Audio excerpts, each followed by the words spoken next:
Bonjour à tous et félicitations si vous êtes en vie, un nouveau journal de vlog. Je démarre immédiatement avec les choses vues récemment de RIP sur Netflix, découvert hier soir, 2h15 ou presque, avec tandem Matt Damon et Ben Affleck, qui sont d'ailleurs deux potes, hein, et coproducteur de ce film, j'ai vu, réalisé par Joe Carnahan. Je vous fais immédiatement le pitch. La méfiance s'installe au cœur d'une équipe d'intervention de flics de Miami après la découverte de millions en cash dans une planque abandonnée. Quand la nouvelle de l'ampleur de la saisie se répand, plus personne ne sait quoi penser ni à qui se fier. Alors j'avais vu que c'était inspiré de l'histoire vraie de Chris Casiano, là j'ai noté son nom, ami du réal d'ailleurs, policier de Miami à l'époque et chef d'une unité spécialisée dans la recherche de stupéfiants, trafic, tout ça, vous imaginez bien le bordel surtout à Miami, et qui a un jour donc découvert une importante somme d'argent dissimulée dans une maison, et l'argent était caché derrière un mur qu'ils ont explosé à coups de masse grâce à leur chien en fait, hein, qui avait reniflé. Enfin bref, c'est assez fidèle aux faits. Un budget de 100 millions de dollars, c'est énorme,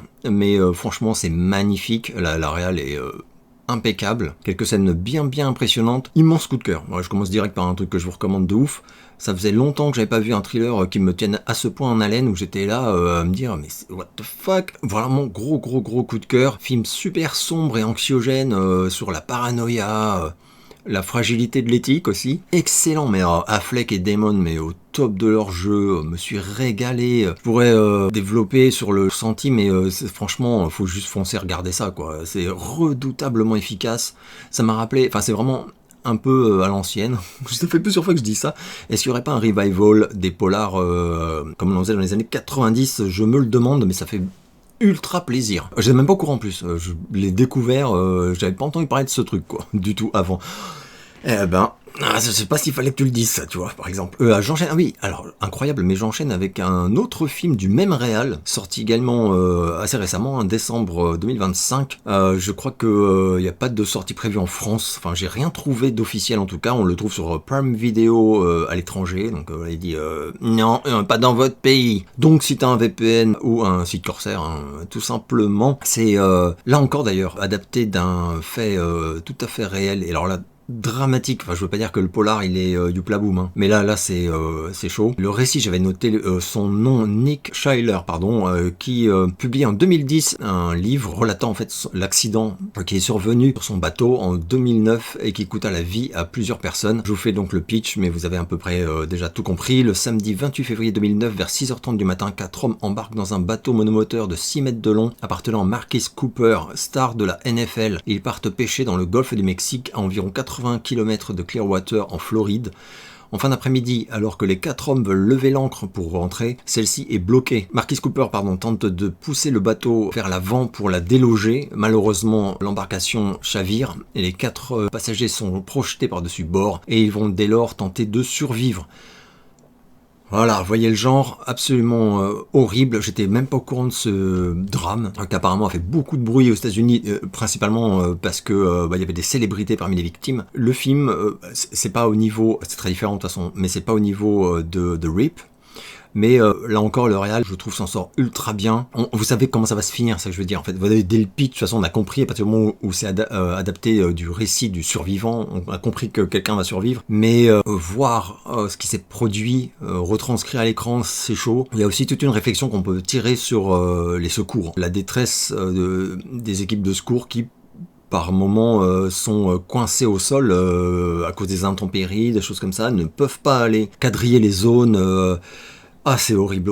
Elles doivent patienter, en fait, en sachant très bien que plus elles attendent et plus les personnes risquent de mourir. J'ai beaucoup aimé ce film. Les acteurs sont très bons, moi j'ai oublié de vous le dire. Putain, mais hey, mec, wake up. Zachary Levi, voilà, j'avais noté parce que je suis tellement pas fan de ce mec. Je l'avais vu dans Shazam Ignoble. Et je l'ai vu, je crois, dans un ou deux autres films, et je l'ai pas aimé non plus. Enfin, c'est pas un mec qui me séduit. Je mets de côté les polémiques, hein. Mais en tant qu'acteur, je veux dire, bof, c'est pas du tout ma cam. Et là, il est excellent. C'est la première fois de ma vie que je le vois dans un film où je me dis waouh, ok. Donc là, très bonne performance, hein. Et c'est pas un rôle facile du tout, assez bouleversant sur la fin. Et il est accompagné de Josh Duhamel, parfait également. Il m'a retourné le cœur, lui aussi. Il a toute une scène. Je peux pas spoiler, mais c'est terrible. Bref, gros coup de cœur, mais gros reproche. Ah oui, gros reproche. Pourquoi gros reproche? Parce que gros bassin. Donc encore un film qui veut te faire croire que tout se passe en mer et où tu vois, enfin à moins d'être demeuré, tu vois très clairement Et alors j'ai vérifié, hein, donc oui c'est filmé dans un grand bassin, que c'est fait dans un bassin. Putain. Et donc c'est chaud quoi, parce que fond flouté du coup, hein. Qui dit bassin dit fond flouté, et sans aucune subtilité, enfin... Pareil, à 3-4 mètres derrière les persos, à tout moment, alors que t'es censé croire qu'ils sont perdus au milieu de l'océan, tu vois que l'image devient floue. Complet quoi, c'est pas possible. Donc c'est très dommage. Enfin je comprends que c'est compliqué de filmer en mer, etc. Mais sérieux, ou alors c'est mal fait, je sais pas. C'était filmé en bassin ou pas non, je crois pas justement. The Shallows, là, Instinct de survie. Parce qu'Instinct de survie, il n'y a pas de fond flouté. C'est super net partout, mais je crois que c'est vraiment été filmé en mer, c'est pour ça. Oui, c'est même, je suis con, mais oui, c'est même sûr. Après, il faut arrêter ça. Donc moi, président, les tournages en bassin, je préviens tout de suite, c'est prise en ferme. C'est trop pourri comme truc. Ça se voit à chaque fois, quoi. Là, il y a un moment, je regardais le truc et je me disais, dis-toi que c'est une pièce de théâtre, en fait. Genre qu'ils sont avec, tu sais, les vagues en carton, comme ça. Tu peux pas y croire visuellement, donc en fait, il faut juste te laisser porter par ce qui est raconté. Et, moi, ça a marché, hein. Ça m'a bouleversé, j'ai trouvé que c'était vachement bien. D'un point de vue réalisme, pardon, ça n'est pas réaliste, visuellement. Donc voilà, mais je vous le recommande totalement, malgré tout. Donc les deux films du même réal, deux recos. Contrairement à Killer Whale, je sais même plus comment c'est sorti, mais est-ce qu'on s'en battrait pas un peu les couilles? Je crois bien que oui, attendez, je vérifie. Ah bah oui, complètement c'était noté là. Réalisé par Johan Brechin. Bon, Johan Brechin, enfin, putain, là c'est vous qui me faites pitié les gars, attendez. Pour vous rafraîchir la mémoire, Johan Brechin, donc cette réalisatrice, nous avait déjà régalé. Elle nous avait déjà régalé avec notamment 3 films. When Love Springs, qui était... alors When Love Springs, c'était génial, je m'en souviens, ça me fait... Je ris, mais en même temps c'était très émouvant également. Hein. Un film, plein d'amour et en même temps un peu des fois de c'est émouvant. Mais à la fin ça se termine trop bien et ça te donne trop envie d'aimer. Voilà, c'est les films qui te donnent envie d'aimer. Ah ouais. Mais elle avait fait également One Perfect Match. Oh ouais, alors là, One Perfect, qu'est-ce que j'ai ri. Oh là là, One Perfect Match, j'ai ricané, même ricané, c'est plutôt ça, ouais. Extraordinaire ça. Oh oui. Me demande si elle a non, elle a pas d'Oscar, je crois, pour ça. Et enfin, Designing Christmas with You. Alors, Designing Christmas with You, je crois qu'on peut dire que c'est la pierre angulaire de son œuvre. Ah oui, de son œuvre cinématographique, je veux dire, évidemment. Extraordinaire film sur Noël et tout. Et un film extrêmement immersif. Je dis ça presque d'expérience, parce que moi je me souviens par exemple, tu vois, je l'ai découvert, alors je l'ai vu plein de fois évidemment depuis, mais je l'ai découvert, je crois que c'était en août, hein, je crois, donc enfin en été, ça c'est sûr, il fait super chaud, etc. Bref, je regarde le film et il me bouleverse, et quand il se termine, je devais sortir rapidement pour aller faire des courses, parce qu'il me manquait des trucs voilà, au frigo. Je me lève vite fait, je mets mes bottes, tu vois, je mets mon blouson, ma grosse écharpe, mon bonnet, parce que je suis souvent un peu frileux des oreilles, enfin surtout du lobe des oreilles. Couille molle du lobe des oreilles en fait, au niveau du froid. Donc je me couvre tout, je mets mes moufles et tout. Les moufles c'est important pour voilà. Pour conduire c'est pas pratique, mais c'est important quand même. J'ouvre la porte, qu'est-ce que je vois? Le soleil, il faisait 32.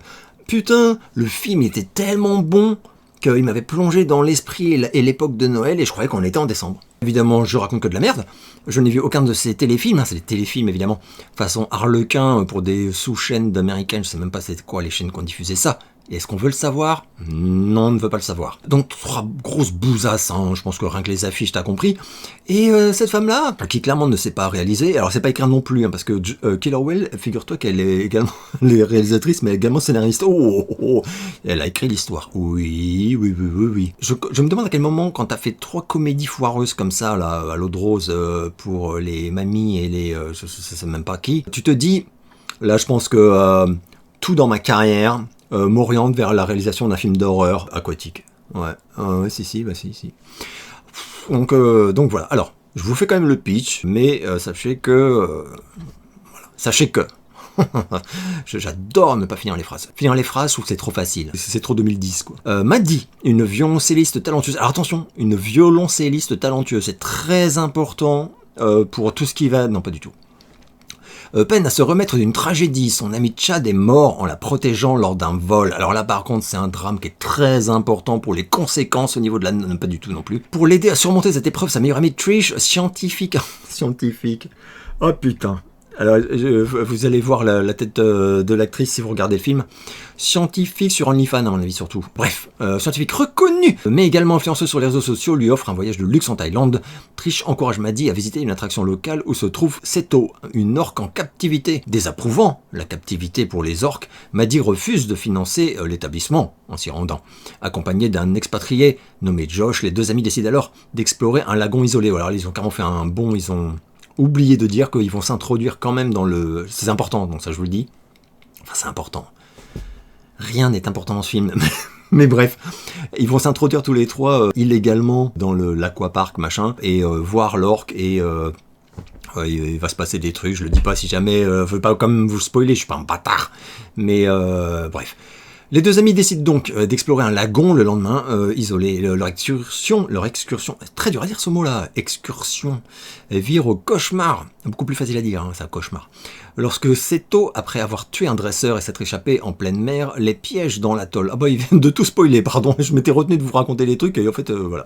Le groupe doit lutter pour sa survie contre le redoutable prédateur assoiffé de vengeance pour des années de mauvais traitements dans le parc, évidemment. Alors, bon, qu'est-ce qu'on a à dire là-dessus? Alors, déjà, un point impressionnant à dire, c'est que l'orque est terrifiante. Alors, je vais vous expliquer comment, pourquoi tout à l'heure. Elle est terrifiante, hein, mais moins que les deux actrices. Les deux actrices principales. Elles sont flippantes de ouf. Hein. Alors d'abord, un des éléments qui leur permettent de faire si peur, c'est qu'elles ne savent pas jouer. Mais du tout. C'est un degré impressionnant. Même dans des scènes, moi par exemple, je suis pas acteur du tout. Mais je pense que si un mec qui sait jouer la comédie m'explique un peu, etc., et que c'est pas trop difficile, je pense que je suis capable de faire un truc un peu moins moisi que ce qu'il y a dans ce film. Hein. Certains, on est à un niveau où passe-moi le sel, c'est mal joué, c'est pas crédible, tu crois pas du tout qu'elle a envie de sel. C'est une horreur. Deux têtes à claque en plus, vraiment des. Donc elles te mettent mal, c'est la malaisance quoi, dès le début. Alors après, on va quand même parler un peu de l'orque. L'orque est terrifiante, en effet, oui, mais uniquement par le rendu moisi des effets spéciaux. Alors là, on se retrouve à nouveau, j'en ai déjà parlé en plus, hein, dans un film qui rappelle les grandes heures des classiques comme Peter et Elliot le dragon, Qui veut la peau de Roger Rabbit, mais dans Qui veut la peau de Roger Rabbit, le lapin est beaucoup plus réaliste que l'orque de ce film. Donc putain, donc des CGI mais dégueulasses.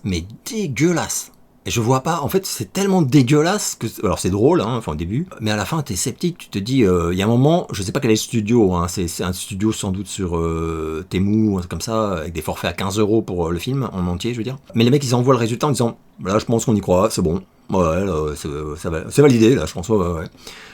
Horrible, notamment vers la fin, t'as un gros plan de la tête de l'orque qui fait comme ça là. On dirait une orque du Muppet Show, mais faite en synthèse. Enfin, putain, c'est ignoble. Donc tu ne crois pas une seule seconde, hein, bien évidemment. Si c'était les seuls problèmes du film, hein, le jeu des le non-jeu des actrices et la réalisation à chier de ouf de la bestiole, ce serait pas si grave finalement. Bah, c'est quand même un peu, mais bon. Mais c'est pas tout. Le film pompe à donf sur d'autres. Donc on a des passages entiers, des scènes entières, ça faisait longtemps que j'avais pas vu ça, pillées sur Instinct de survie, dont je parlais d'ailleurs je crois tout à l'heure, de Shallows, voilà, même blessure à la jambe, même moyen de bloquer le saignement en déchirant la combinaison, enfin c'est une honte, même situation coincée sur le rocher, toute seule avec la bestiole qui tourne autour. Idem également, même situation de plage, de mini-plage, avec drame en bord de plage, etc. Exactement comme dans le de Shallows. Bah, c'est du pompage, mais sans aucune finesse. Orca, évidemment. Orca, magnifique film également, par contre. Mais c'est une honte à l'écriture. Donc cette meuf-là, Joanne, je sais pas quoi, là, non seulement elle est nulle à chier, mais en plus elle a aucune éthique. C'est-à-dire qu'elle copie sur ses voisins. Ça, c'est... Ah, moi je dénonce. Donc voilà, c'est de la merde ouf. Ça faisait longtemps qu'un truc a été pas aussi pourri à tous les niveaux. Tu essaies de chercher un chapitre qui soit pas à chier. Et non, tous les chapitres sont à chier. Alors, on va conclure quand même avec cette histoire de bassin. Bah oui, parce que là, évidemment, comme pour le film de tout à l'heure, c'est filmé évidemment en bassin. Mais là, c'est même pas que ça se voit, c'est qu'il n'y a aucun effort. Vraiment aucun effort. La meuf, elle est là, et tu vois que derrière elle, à 2 mètres, il y a un mur. Flou, mais un mur. Elle fait, oh là, attendez, au loin, je le vois arriver, attention! C'est une catastrophe. Moi, je vais me calmer sur les bassins, mais vraiment, c'est terrible. Film en piscine, quoi, mais ça se voit, les gars. Arrêtez de faire ça, ça suffit. Oh putain, qu'ai-je vu d'autre? Alors j'ai vu, ah oui, un docu HBO en 3 parties, je crois, ou 4, je sais plus, c'était nul, j'ai pas du tout aimé. L'affaire Valercas, je sais pas comment on prononce. Enfin, c'est un fait divers, donc, qui a eu lieu, je sais plus à quelle époque, avant les années 2000, je crois. Genre Amityville en HLM. Voilà. Une famille en fait qui prétendait être victime de phénomènes paranormaux et où il s'est avéré que pas du tout, c'était une mère abusive, oui, qui a maltraité ses enfants psychologiquement, je veux dire, enfin mais pas que finalement. Et c'est pathétique en fait, tu regardes ça, le documentaire est bon, hein, je veux dire, HBO, bon. Le documentaire est bon, mais l'histoire n'est pas passionnante, c'est juste la honte, c'est lamentable. Donc je vous le recommande pas. Donc, franchement, si j'avais su que c'était ça, je l'aurais pas regardé, parce qu'en fait, très vite on te dit, ouais mais bon, il mentait, en fait il s'était rien passé, voilà, enfin... qu'est-ce que je vais d'autre? Ouh, ça c'était atroce. The Andrea Yates Story, je sais plus où c'était que je l'ai vu, je crois que c'est sur un site Corsair. Documentaire en 3 parties d'1 heure, ça je m'en souviens bien parce que c'était vraiment 3 heures très difficiles. Et pour vous dire à quel point c'était difficile, c'est rare que je fasse ça parce que je déteste faire ça, mais j'ai regardé chaque épisode à un jour d'intervalle. Hein, donc c'est en 3 parties, j'ai regardé 3 jours parce que je pouvais pas enchaîner, c'était trop... Alors vous allez voir tout de suite comment, pourquoi. Je vous fais le pitch très rapidement. Donc c'est un documentaire sur un fait divers qui a eu lieu en 2002, le meurtre de 5 enfants, petits enfants, je précise, très jeunes, par leur mère, Andrea Yates, donc qui a monopolisé l'attention des médias américains. La presse ne cessait de décrire une mère dévouée, entièrement consacrée à l'éducation de ses enfants, cuisinière accomplie, infatigable organisatrice de fêtes familiales, fille exemplaire à l'égard de son vieux père malade, épouse soumise à l'autorité de son mari. Ça par contre c'est pas une qualité, mais on dirait que c'est une qualité quand je lis le truc. La famille était très croyante, adepte des enseignements apocalyptiques du révérend évangéliste itinérant Michael Woroniecki, qui prêchait la fin du monde de notre société de consommation et stigmatisait les mères pécheresses. 5 enfants portaient des noms bibliques et les parents étaient prêts à en accueillir autant que Dieu leur en enverrait. Ce qui va se passer, c'est que, soi-disant, elle aurait assassiné, je sais plus si c'est dit dans le résumé, mais elle les a noyés dans une baignoire, un par un, pour les envoyer au paradis. Bah oui, si elle les laissait vivre normalement, ça leur foutait la paix, bah c'était Satan qui allait... Wouah, putain! Et en fait, le malaise, il est constant durant ce documentaire, notamment par le témoignage du mari, qui est toujours amoureux de sa femme, hein, clairement, et qui est en mode non, mais bon, elle a tué nos 5 enfants, c'est grave, hein, c'est pas bien, je dis, non, c'est sûr, mais c'est une femme géniale, c'est tellement triste qu'elle soit en prison. Aïe, aïe, aïe, aïe. Alors normalement elle aurait dû être, parce que les lois texanes, elle aurait dû être exécutée, normalement elle aurait dû être peine de mort, quoi. Mais elle a été reconnue folle, parce qu'effectivement, il y a des gros soupçons de crise de folie à ce niveau-là quand même. Et donc elle a été emprisonnée à vie. Pour elle, elle a sauvé ses enfants, hein. Fin de l'histoire. En les tuant, donc oui. Mais des fois sauver c'est tuer, mais si. Je te dis pas que c'est pas bien, hein. C'est excellent en fait, mais c'est horrible. Moi je recommandais ça, faut vraiment être, si vous avez envie de vous mettre mal, surtout le calme de la mère, quoi. Tu vois, même au procès, quoi, on décrit la façon dont elle a tué ses gosses, enfin qui étaient ses gosses, en plus des gamins adorables, enfin mais très très jeunes, hein, je précise, les 5, hein, très jeunes. Le plus vieux, je sais plus quel âge il a, mais c'est des petits enfants, quoi. Et elle est là, elle écoute comme ça. Waouh, terrifiant, quoi, mais terrifiant. Je vais conclure avec Is and Earth sur Netflix, mini-série que je n'ai pas terminée, figurez-vous, avec John Berntal, que j'adore pourtant, hein, mais Tessa Thompson, dont je ne supporte pas la gueule, clairement. Je trouve qu'elle joue hyper mal, elle a une tête à claque, oh là là, c'était pas possible. Et on la voit de plus en plus. Donc en fait, au début, je me disais, allez, vas-y, fais abstraction. Et puis, on la voit de plus en plus et elle est insupportable, je crois que je viens de le dire. Et à un moment, c'était trop. Et en plus, l'histoire, bof, hein, bon, enquête sur un meurtre, je voyais vers où ça allait et ça ne m'a pas intéressé. Donc, bref, j'ai laissé tomber. Et avant d'enchaîner avec les questions, je voulais remercier un abonné qui m'a envoyé une petite vidéo que j'ai trouvé trop géniale. Cute Cadavra, merci à toi. Une vidéo de Method Man, le Wu-Tang Clan, pour ceux qui ne connaîtraient pas du tout, donc une grosse formation de rap, hein, des années 90.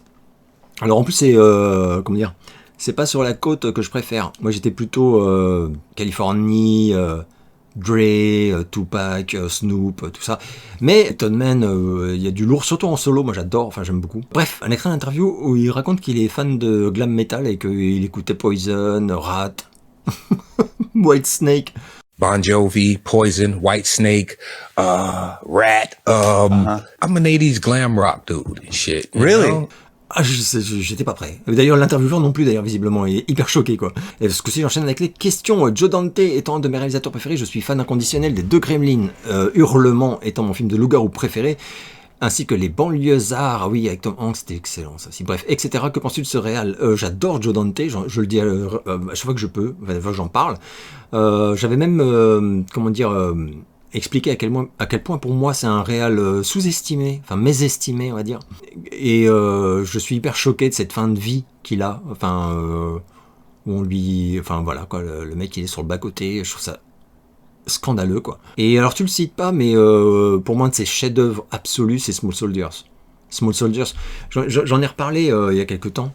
Plus le temps passe et plus ce film révèle son intelligence. Chaque fois que je le revois, moi même personnellement quoi, je suis choqué à tel point c'est bon, quoi. C'est malin, c'est drôle, c'est...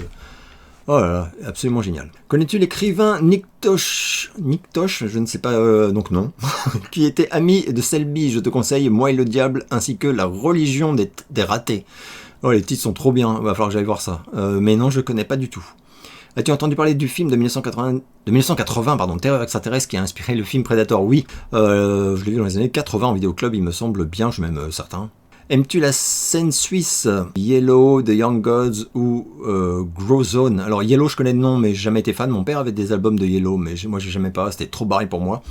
Young Gods, il y avait un maxi que j'adorais, j'ai oublié le titre, une chanson en fait que j'adorais. Après j'avais écouté un peu le reste de leur disco et j'aimais pas. Ça me parlait pas mais c'est vachement bien mais ça me plaisait pas. Et Grow Zone je connais pas du tout. As-tu connu l'émission Un rue Sésame? Oh mais évidemment, Un rue Sésame c'était après... j'espère pas dire de bêtises, mais on l'a eu juste après L'île aux enfants et Le village dans les nuages. Peut-être donc du coup 78, pendant peut-être 3-4 ans, 78, 80, 82, je sais pas. Ouais, j'adorais. C'était mes idoles, c'était Ernest et Bart. Les petits sketchs là. Alors j'ai pas expliqué pour ceux qui connaîtraient pas trop, mais c'était donc l'adaptation française de Sesame Street. Alors, l'émission pour enfants américaine ultra populaire et qui a été vendue à plein de pays et où il y avait une particularité, c'était que les créateurs avaient demandé à ce que les pays qui faisaient l'acquisition de diffusion de Sesame Street en fait se l'approprient et créent eux-mêmes des sketchs et des séquences propres à leur pays. C'est comme ça que, par exemple, tu n'avais pas le droit d'utiliser le personnage principal qui était Big Bird, une icône pour les enfants, c'est le Casimir américain en fait, complètement. Et nous on a eu Toccata, qui était un autre oiseau, parce qu'on n'avait pas le droit en fait de prendre le même. Et d'ailleurs dans tous les pays qui ont adapté Sesame Street, ils avaient chacun leur oiseau personnifié à eux quoi. Voilà, c'est très très très intéressant. Si, c'est très intéressant. En tout cas, bref, on avait donc des séquences faites par une équipe française et en même temps juste le doublage de plein de sketchs américains, Cookie Monster, là, c'était génial.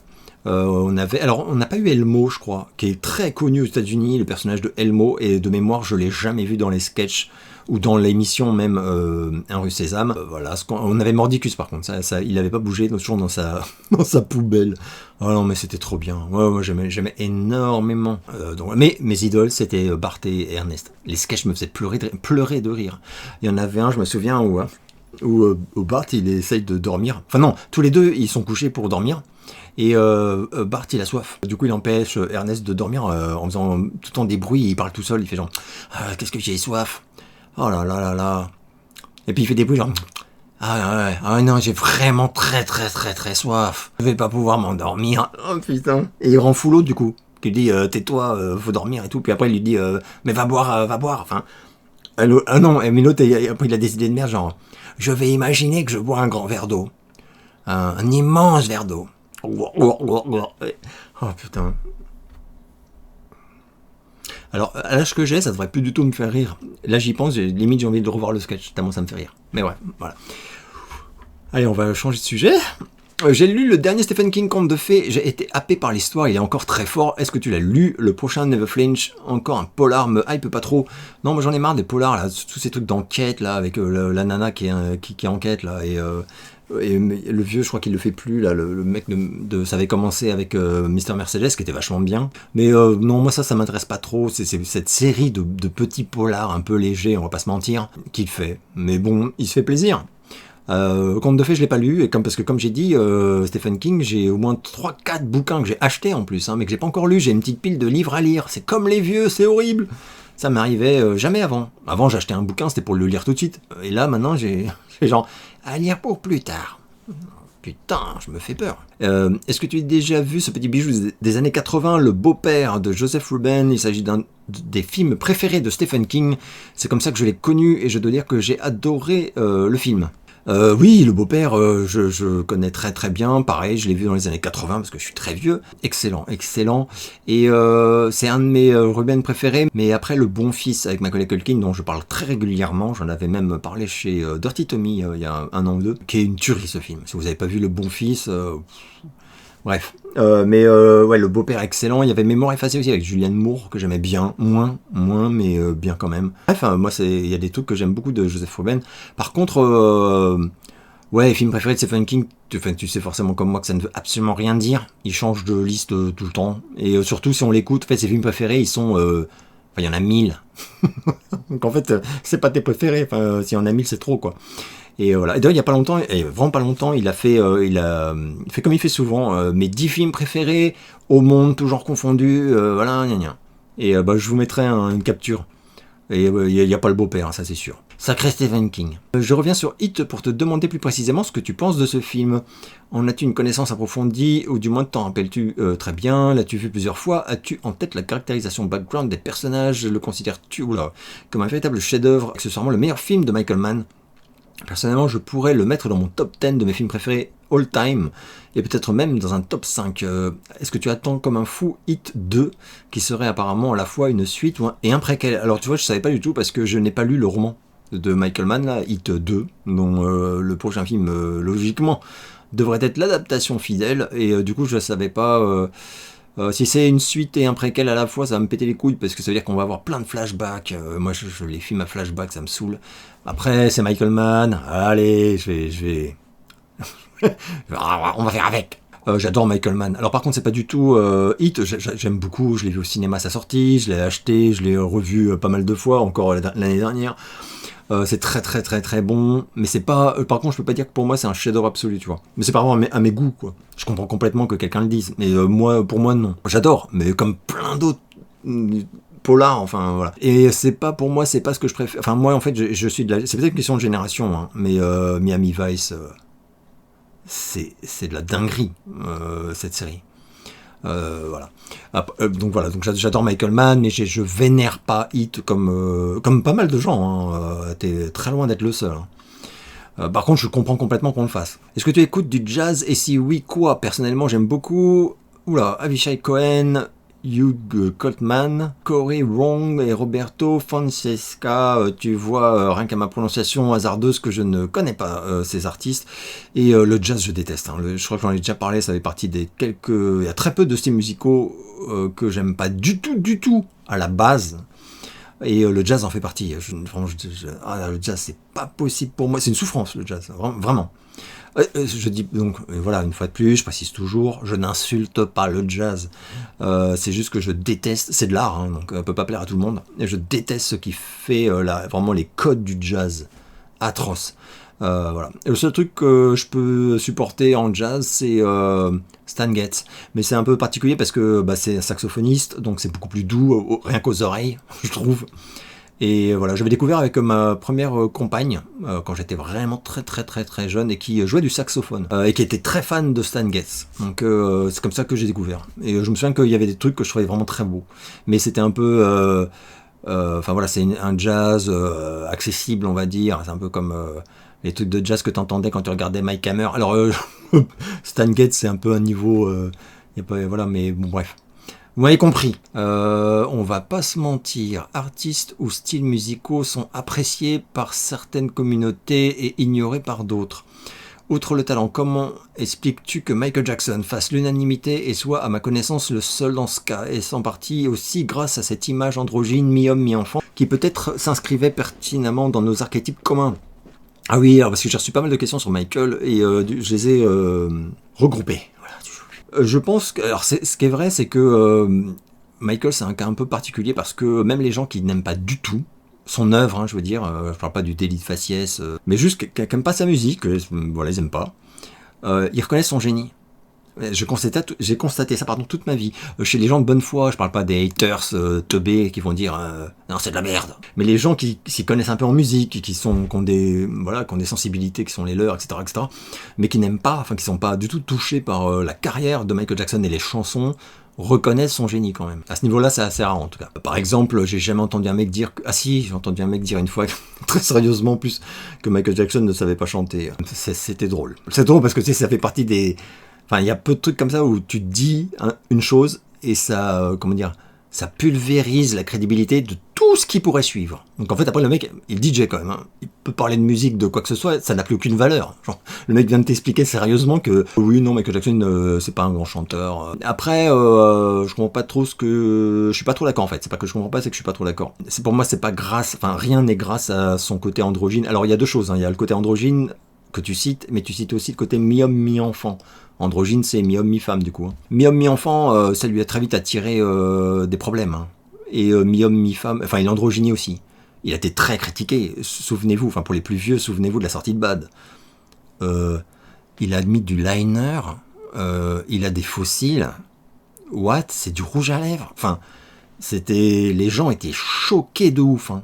Et on était en période, t'avais Boy George, culture, enfin, t'avais des Bowie, enfin, c'était pas le premier à se maquiller et à être androgyne. Mais, je sais pas, là où ça passait bien pour un David Bowie ou un Boy George ou je sais pas qui d'autre, enfin, je vous parle même pas dans le métal où les mecs étaient carrément peinturlurés comme des meufs. Hein. Michael, pourquoi il fait ça? C'est bizarre et tout. Bon. Donc on peut pas dire que ça l'a aidé, tu vois. Donc je peux pas faire aucune phrase où ce serait grâce à l'androgynie. Non, l'androgynie, ça lui a attiré que des haters et des remarques de jugement pas cool du tout, quoi, pas bienveillant du tout. Et le côté mi-homme mi-enfant, pareil. Parce que très vite les gens n'ont pas compris. Bon là après, faudrait que je vais partir sur une demi-heure d'explication ça va saouler tout le monde et je pense que j'en parle dans ma vidéo interminable. Mais en gros, les gens se trompent dans leur analyse du côté enfant de Michael. Mais non, pour moi, ça lui a pas du tout joué faveur. Enfin voilà. J'ai cru voir lors du 99e épisode du journal de vlog que tu avais acheté une minix de Michael période Bad. Est-ce que c'est le cas? Oui, tout à fait. Alors elle a bougé, je crois qu'elle est. Ouais, elle est là.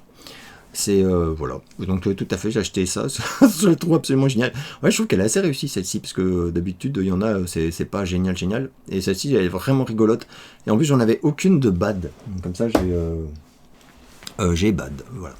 As-tu lu le livre de Yann Moix qu'il a écrit après la mort de Michael Jackson? Oui, je l'ai lu et je l'ai donné ou jeté, je ne sais plus, voilà, c'est pour te dire.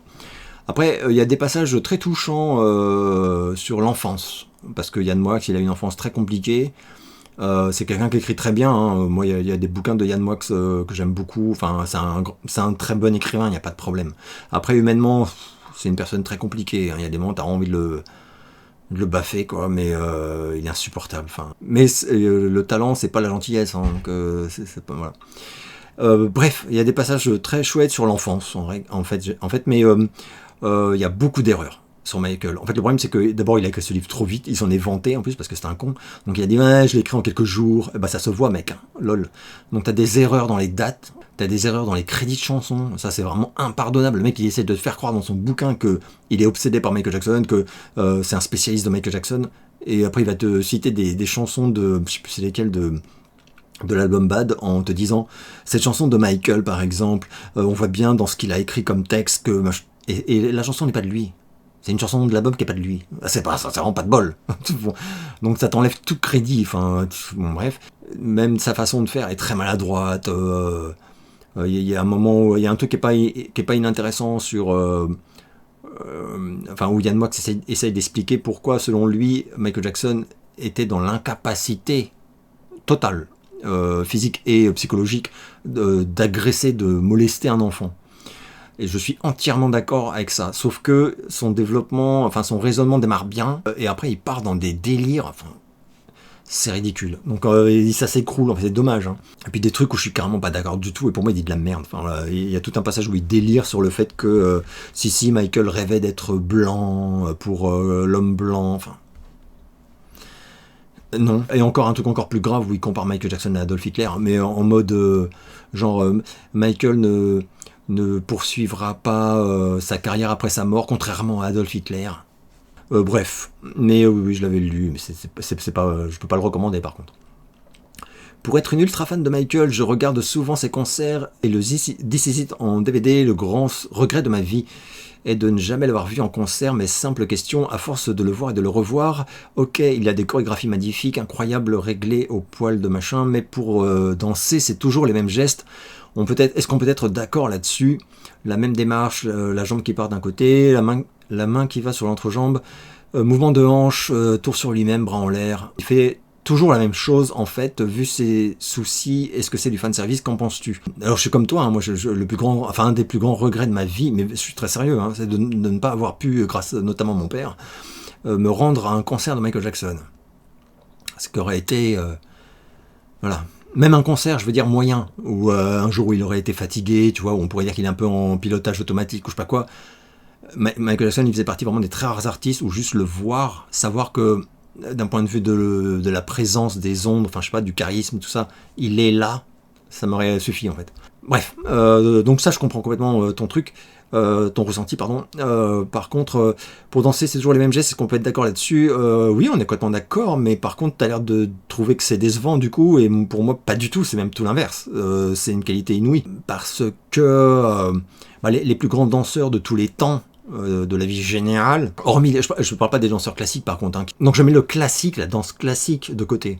Les plus grands danseurs de tous les temps, pour moi il y a Fred Astaire, James Brown. Moi je mettrais Prince, mais Prince c'est pas vraiment de la danse. D'ailleurs on ne dit pas de Prince que c'était un danseur, et pourtant il faisait des acrobaties de dingue, mais c'était vraiment des acrobaties, on peut pas dire que c'était fluide, enfin que c'était... D'ailleurs voilà, il n'y a même pas eu de débat, on n'a jamais comparé la danse de Michael à la danse de Prince. C'est un truc que personne n'a mis sur le même niveau pour regarder. Mais bref, en tout cas, Fred Astaire par exemple, c'est un très grand danseur. Pourquoi? Parce que par exemple, entre autres, l'exécution bien évidemment, mais aussi la création donc, de mouvements, l'appropriation de mouvements. Les gestes mythiques de Fred Astaire, on les a tous en tête normalement, ça fait un peu partie de la culture générale.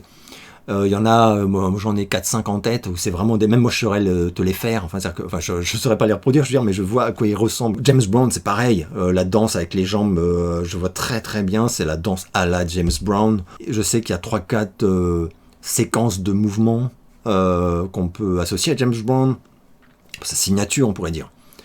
Et je disais oui, Fred Astaire, je pense que c'est pas loin de 4-5 aussi.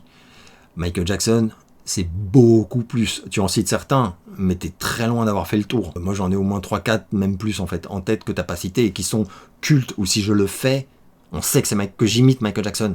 Donc pour moi, au niveau de création et d'appropriation, de réalisation de danse, il est très au-dessus même de ses idoles à lui, puisque James Brown et Fred Astaire étaient des idoles de Michael. Et d'ailleurs, ils ont ce point commun tous les deux, c'est d'être devenus fans de Michael. Même il y a l'anecdote très connue de Fred Astaire qui a appelé Michael Jackson au téléphone un soir pour lui dire son émerveillement en fait. Je crois que c'est juste après la célèbre réalisation du moonwalk sur scène, truc de la Motown là. Et voilà, où la planète entière a été retournée par ses capacités de danseur. Mais il y a un truc que tu relèves pas, enfin moi je peux pas être d'accord, c'est que ce que tu as l'air de décrire en mode un peu genre ouais bon bof facile, ouais puis c'est toujours la même chose. C'est que Michael c'était un créateur, c'est même le moonwalk en fait qu'il n'a pas factuellement créé, en fait il l'a recréé, il se l'est tellement approprié que tous les gens, il y avait, je sais plus comment s'appelait ce mec parce que j'ai pas de culture en danse, mais apparemment c'est un des plus grands danseurs américains, peu importe. Il disait le truc c'est que il y a cette technique qui existait, Michael Jackson se l'est approprié et il l'a améliorée en fait. Et du coup, tous les gens qui, par la suite, il y a eu un avant et un après Michael, en termes de danse du moonwalk. Et c'est ça le génie, en fait. C'est ça le génie. Et après, tous les mouvements de danse, pour moi, Michael Jackson, c'est le danseur qui en avait le plus, par rapport aux autres. Parce que par exemple, le génie de la danse de Michael, il est indiscutable. T'as l'air un peu de le revoir à la baisse. Moi, je suis pas d'accord. Pour moi, quand il dansait, c'était magique. Et en plus, je dis ça, j'aime pas la danse, moi. Ça me fait chier. Un mec qui danse, j'ai rien à foutre. Mais vraiment, même qui danse très bien, je veux dire. Je trouve ça nul, en fait. C'est personnel, mais les mecs qui dansent, ça ne m'intéresse pas, quoi. Michael, c'est le seul. C'est le seul être humain qui dansait et où j'en avais des frissons et j'étais hypnotisé, en fait. Pour moi, c'était même pas de la danse, c'est de la magie. Je comprends tellement, par exemple, les vidéos qu'on a vues de tout temps, de gens qui sont presque en transe quand ils voient Michael devant eux, en vrai, danser. Je comprends ces gens. Je pense que, dans une certaine mesure, que j'ai été gamin ou jeune ou machin, j'aurais pu moi aussi me retrouver mal, quoi. Enfin, être en état de sidération, par exemple, voilà, en état de sidération réel. Là, je peux pas te rejoindre en disant ouais, bof, on dit grand danseur, bof, bof. Enfin, quoi ? Enfin, pour moi, c'est pas possible. Et oui, et ce que je voulais dire, c'est que Michael Jackson, c'est le génie de la danse, mais surtout, et c'est ça que t'as l'air, qui pour toi t'a déçu, mais moi, c'est tout l'inverse. C'est le génie du dosage. Et ça, c'est incroyable. C'est-à-dire que quand tu regardes les concerts de Michael Jackson, par exemple, ou les clips, mais surtout les concerts, il te fait des injections, en fait. Vraiment, c'est chirurgical. Parce que c'est pas un danseur. Enfin, c'est pas comme ça qu'il... il se définissait, c'était un artiste, mais c'est un chanteur. Et donc, il est chanteur. Tu regardes des chansons, il se passe des minutes et des minutes où il ne danse pas. Il est là, il est au micro et il chante. Et c'est incroyable. Et tout d'un coup, il va, pendant un break ou pendant un autre moment, danser. Mais c'est ça la magie, en fait. C'est que c'est pas un mec qui vient et qui danse ouais, bof, tu sais faire que ça comme danse, bof. Enfin, non, c'est le mec... Tu vas pas voir Michael Jackson pour la danse. Tu vas voir Michael Jackson parce que c'est un des plus grands chanteurs de tous les temps, en réalité. Et en plus de ça, comme si c'était pas suffisant, c'est un des plus grands danseurs de tous les temps. Donc, ce qui veut dire que durant les quelques minutes sur un spectacle de 2 heures ou d'1h30, j'en sais rien, où il va danser vraiment danse pure, c'est cadeau bonus, en fait, ça fait partie du package. Mais donc moi je suis pas d'accord, c'est pas du fan service. Parce que le mec c'est aussi un danseur, donc c'est pas du fan service. C'est pas là pour rien, c'est ça que je veux dire. Un concert de Michael Jackson où il n'aurait pas dansé du tout, tout le monde se dirait très logiquement, non pas ah bah bravo, il tombe pas dans le fan service. Tout le monde se serait dit waouh, ces douleurs en fait aux hanches, au dos. Enfin, on savait tous qu'il y avait d'énormes douleurs dès qu'il dansait depuis de longues années. Donc moi, il y avait des moments ça me pinçait le cœur parce que je savais qu'il se faisait. Pour This Is It, c'était très compliqué pour lui. Il était en train de gérer le fait qu'il danse le moins possible, tout en donnant au public ce que le public veut recevoir. Bon, finalement, voilà, on n'aura jamais rien eu. Donc voilà, donc vu ses soucis, c'est du fan service. Si tu parles des soucis de santé, je pense que tu parles de ça peut qu'être ça, les soucis de dos, de jambes, de hanches, de machin, de chevilles. Enfin, il avait vraiment de gros problèmes. Voilà. Alors qu'il était jeune, il est quand même mort à 50 ans. Il dit toujours, je suis plus vieux que lui. C'est terrible. Enfin voilà, j'ai fait une réponse déjà beaucoup trop longue, mais moi voilà, c'était ce que je veux dire. Et à ne pas confondre, attention, avec les chorés à la con qu'on fait, que se sont appropriés tous les artistes, ou énormément d'artistes, à cause de Michael Jackson. Où là, tu te retrouves avec des espèces de séances de gym tonique ridicules, et je suis désolé, c'est pas danser. Enfin, les chorégraphies de Britney Spears ou Madonna ou je ne sais qui, c'est pas danser. Pour moi, c'est pas de la danse. C'est de l'aquagym sans eau, je sais pas. Mais bref, voilà. Avec tout le respect que ça mérite, c'est super fatigant de danser non-stop quand tu chantes, mais il y a pas de génie là-dedans. Moi-même, j'aime pas. Enfin, je suis pas pro du tout. Mais Michael Jackson, c'était un chanteur comme Bruce Springsteen était un chanteur, ou Prince était un chanteur, ou c'est un vrai chanteur. C'était pas les chorés imposés, ridicules, bref. Vous voyez à quoi je fais référence, j'imagine. Et d'ailleurs, même quand la danse était beaucoup moins spectaculaire, par exemple, quand tu regardes le clip de Rock With You, il danse très peu. Il danse tout le temps pourtant, il danse, mais c'est très fluide, minimaliste, quoi. On est très loin de séquences, par exemple, je crois que le premier moment où dans un clip on l'a vraiment vu danser vraiment à plein régime, c'est Beat It. Parce que finalement, Billie Jean, les gens ont tellement le souvenir de la prestation live, mais dans le clip de Billie Jean, il marche, il fait des petits croisés, il danse, mais c'est c'est pas spectaculaire, parce qu'il veut pas que ça le soit, quoi. Et juste vers la fin, c'est un peu spectaculaire quand même, mais c'est très dosé, ultra dosé. Et tu retiens surtout la voix, la chaleur, dans le clip de Billie Jean. Ça, c'est pour moi, c'est le vrai génie du dosage dont je parlais depuis 1 heure, je suis désolé. Penses-tu que le film Michael aurait pu être un chef-d'œuvre s'il avait été tourné par Spielberg en sachant qu'ils se connaissaient bien dans leur vie privée? Non, et d'ailleurs, Spielberg et Michael se connaissaient pas bien du tout dans leur vie privée, hein. Ils ont jamais été amis intimes. Hein. Ils ont collaboré pour E.T., ils ont été en contact, quoi. Il y a eu l'énorme clash sur Peter Pan, enfin Hook.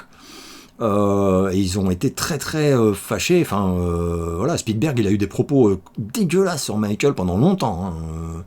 Il fait un peu partie des gens qui ont retourné leur veste un peu honteux à son décès. Mais non, on peut pas dire qu'ils se connaissaient bien dans la vie privée. Il y a des gens que Michael connaissait bien dans la vie privée. Spielberg, il en a jamais fait partie.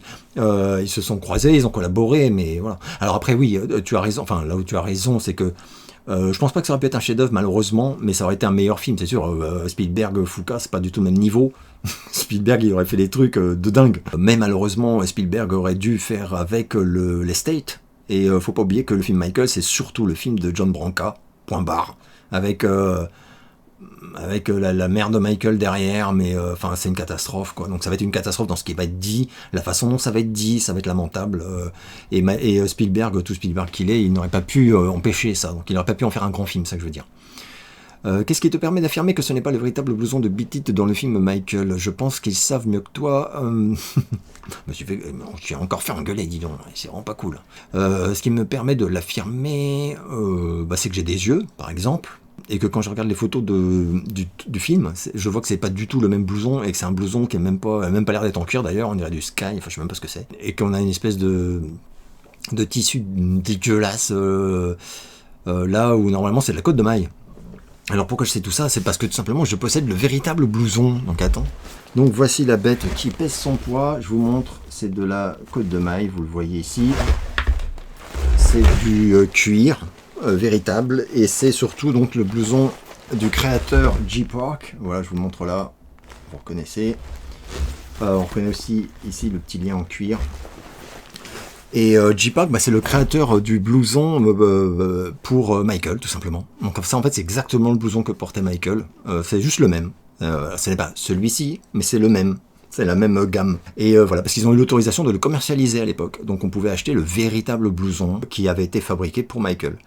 Et c'était donc J-Park. Et après, voilà, il y a eu évidemment plein d'autres marques qui ont illégalement fait des copies souvent assez foirées, hein, pas se mentir. Donc bref, et quand je vois cette photo, voilà, pas besoin d'être devin pour voir que ça n'a rien à voir avec le vrai blouson. Bref, et alors comment ça se fait que je possède le véritable blouson de Michael Jackson? Ce n'est pas parce que je suis tout d'un coup milliardaire, c'est que je l'ai eu sur eBay à l'époque où je gagnais très bien ma vie en agence de pub, hein, je vous en ai parlé si vous avez vu ma vidéo sur la publicité. Et en 2001-2002, un truc comme ça, je l'ai trouvé à genre 300 € ou un truc comme ça, sachant que il est introuvable à moins de 1500. Et encore 1500, c'est quand il est très fatigué. Si tu le veux en bon état, c'est plutôt 2000 €, je pense. Et là, il est allumé, il est comme neuf. Hein, donc, enfin, il est comme neuf. On sent que c'est un vieux blouson des années 80, mais il est nickel. Il n'y a rien d'abîmé. Bref, que penses-tu du sabotage de l'album Invincible par Tommy Mottola? Ça reste du Michael Jackson, il y a de très bons titres dessus, mais c'est son pire album de très très loin, et c'était pas du tout au level habituel de Michael, et je pense, à titre personnel, mais ça se base pas sur rien, que Michael n'avait aucune envie de sortir un album et que ça se sent. Ça s'entend même, j'ai envie de dire. Donc oui, la guéguerre Jackson-Mottola qui était complètement pathétique et très malaisante des deux côtés, hein, parce que Michael Jackson faisait des déclarations assommées d'opiacés, enfin dans un état... il racontait n'importe quoi, c'était très compliqué. Et d'ailleurs, tu voyais que les gens à côté de lui étaient hyper mal à l'aise, genre oups. Enfin, c'était un spectacle désolant et nous, je me souviens qu'en tant que fan, on était très inquiets. Moi, je voyais Michael parler comme ça, aïe, aïe, aïe, aïe, aïe, aïe, c'était pas facile. Mais donc, oui, Mottola a saboté un album qui était de toute façon destiné à ne pas crever le plafond. Enfin, je veux dire que voilà. C'est mon avis. Enfin, après, quand tu regardes l'album et que tu vois combien de chansons sont de Michael, lol, c'est la douche froide. Hein. T'as compris pourquoi il est moins bon. Ne crois-tu pas qu'on a un peu exagéré la légende du père de Michael Jackson qui l'aurait battu quand il était gosse? Sévère, oui, mais comme plein de bons pères. Ah ouais, alors là, j'avoue que ça m'a... Comment dire, j'ai bugué quand j'ai eu la question. Et je voulais te répondre. Finalement, j'ai changé d'avis. Je crois que... je vais plutôt mettre un extrait d'une interview de Michael Jackson Comment dire, je crois bien d'ailleurs que c'est une interview avec ce fils de chien de Bashir, mais où Michael parle, entrouvre la porte sur son vécu réel. Donc voilà, je vais juste mettre ça et moi je vais m'abstenir parce que quand on écrit un truc pareil... Just let me go back. You just said that you would practice the dance steps and your father would be holding a belt in his hand. Is that what you just said? Yes. And he would tear you up if you missed. And so we, not only were we practicing, we were nervous rehearsing because he sat in the chair and he had this belt in his hand. And if you didn't do it the right way, he would tear you up, really get you. And I got it a lot of times. He was tough. How often would he beat you? Too much. Would he only use a belt? Why do you do this to me? No, more than a belt. What else would he use to hit you with? Iron cords, whatever's around. Throw you up against the wall hard as he could. See, it's one thing to... But you were only a child. I know. He would lose his temper. I just remember hearing my mother scream, "Joe, you're gonna kill him, you're gonna kill him, stop it." Scared. I mean scared. So scared that I would regurgitate. You would vomit? Mm-hmm. When would you vomit? Well, what would produce that sort of reaction in you? His presence. Just seeing him. Sometimes I'd faint. When he was beating you, did you hate him? Yeah. Strong hate. That's why to this day I don't lay a finger on my children. I don't want them to ever feel that way about me. Ever. And he didn't allow us to call him Daddy. He said, "I'm not Daddy, I'm Joseph to you." You know? Tu parlais du batteur du Muppet Show, mon batteur préféré de tous les temps, c'est celui de Cock Robin, un vrai héros. Revois le clip When Your Heart Is Weak, tu vas bien rigoler. Cette chanson a dû lui donner envie de se pendre. Putain, Cock Robin, c'était tellement ignoble. Je me souviens juste de Promise You Made ou un truc comme ça. Oh là là, qu'est-ce que je détestais ce groupe, j'en bafouille. Qui cartonnait en France, hein, mais alors qu'en France, heureusement. Enfin, malheureusement pour nous. Hein. Alors maintenant, batteur chez Cock Robin, ouais, tu devais pas être... Tu ne devais pas t'épanouir de ouf, mais il faut absolument que je regarde. Tu sais quoi, je vais aller regarder tout à l'heure, c'est con, j'aurais dû le faire avant. Je vais aller regarder ce clip-là, parce que oui, je pense que je vais rigoler, effectivement. J'adore deux films similaires dans l'approche, ces garçons qui venaient du Brésil et un élève doué, qu'en penses-tu? Alors ces garçons qui venaient du Brésil, je ne l'ai jamais vu, je connais pas du tout. Par contre, un élève doué, j'aime beaucoup. Je sais que c'est un film qui s'en prend plein la gueule régulièrement. Il y a plein de gens qui trouvent que c'est une merde, carrément. Et pour moi, c'est tout l'inverse. J'ai vraiment adoré cette adaptation du... c'est une longue nouvelle de Stephen King, qui avait d'ailleurs, je l'avais ressorti exprès, qui avait d'ailleurs été réédité en volume indépendant de Stephen King il y a quelques années.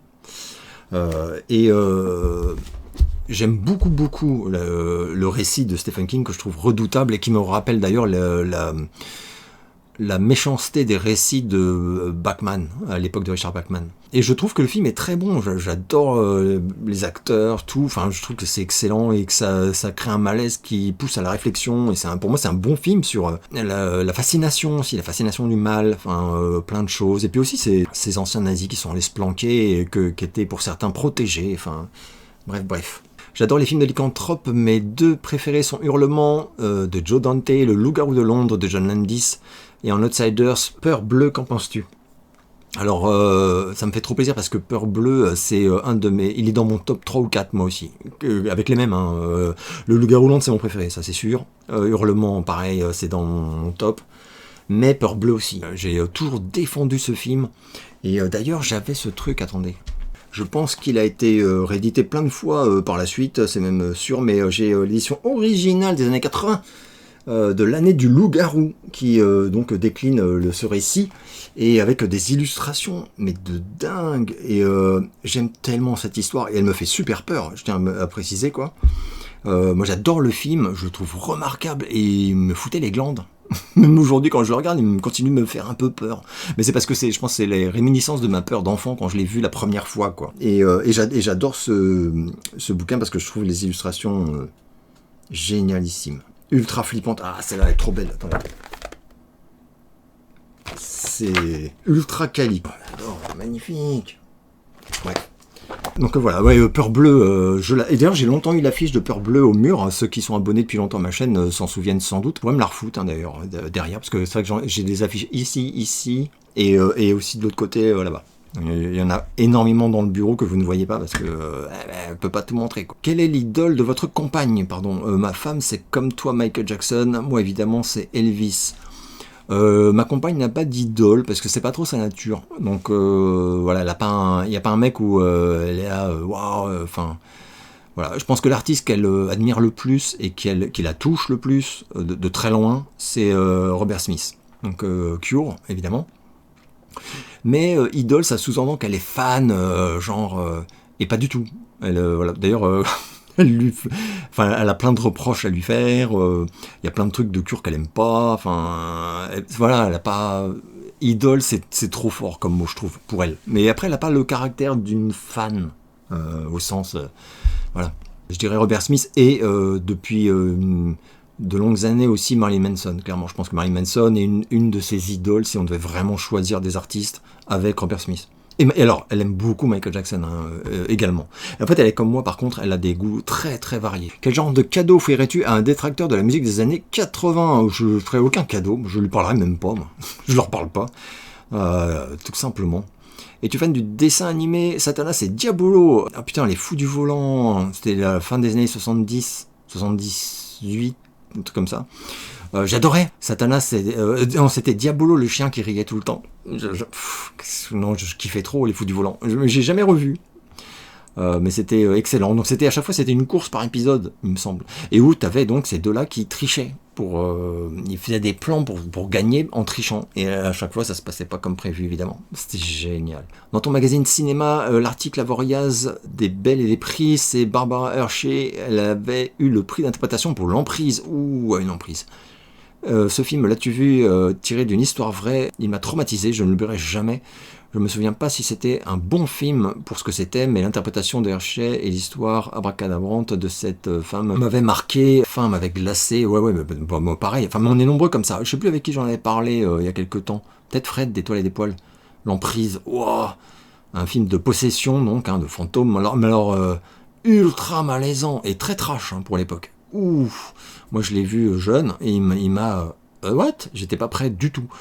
Moi je l'aime beaucoup ce film. Donc oui, il est pas parfait. Enfin tu dis est-ce qu'il est si bon que ça? Peut-être pas factuellement. Mais c'est un film méchant, et ça j'adore. Enfin c'est un film dur, quoi, sur un cas réel donc, hein, effectivement. L'Emprise. Il est ultra culte par contre, vraiment vraiment très très culte. En parlant de Pierce Brosnan, as-tu vu The Foreigner avec Jackie Chan, et qu'en penses-tu? Un Jackie Chan très sombre et très touchant, ce qui est rare, un Pierce Brosnan brillant dans son rôle, des scènes d'action d'une efficacité absolue sans fioriture, ce qui encore une fois est rare dans un film avec Jackie Chan, et sans spoiler une scène qui est pour moi la plus Ramboesque ever au cinéma. Alors tu sais quoi, je n'avais jamais vu ce film. Et pourtant j'en ai vu beaucoup avec Pierce Brosnan, mais celui-ci je l'avais laissé de côté parce que peut-être justement Jackie Chan, et je me suis dit allez vas-y, ça va pas me plaire. Et du coup je l'ai pris et je l'ai vu suite à ton commentaire, et je te remercie tellement, mais tellement, parce que j'ai adoré. Donc et effectivement, alors un Jackie Chan qui m'a retourné le cerveau, il m'a ultra ému, je ne savais pas du tout qu'il pouvait être dans ce jeu-là. Et vers la fin effectivement, il y a donc tout un passage ultra Rambo, je pense que c'est fait exprès même, enfin c'est pas possible qu'ils n'y aient pas pensé, mais c'est un bel hommage à Rambo, c'est bien fait, quoi, bien amené, et en plus c'est super tendu, enfin il y a vraiment une tension dans ce film, l'affrontement Chan Brosnan, les deux ils sont impeccables et tout, j'ai adoré ce film, je leur ai jamais donné sa chance, je veux dire, si on m'en avait pas parlé. Taron Egerton est peut-être le meilleur de sa génération selon moi, avec une prise d'épaisseur fulgurante sur ces dernières années. Du coup, qu'as-tu pensé des séries Blackbird et Smoke, dans lesquelles il figure magistralement et qui sont deux superbes séries?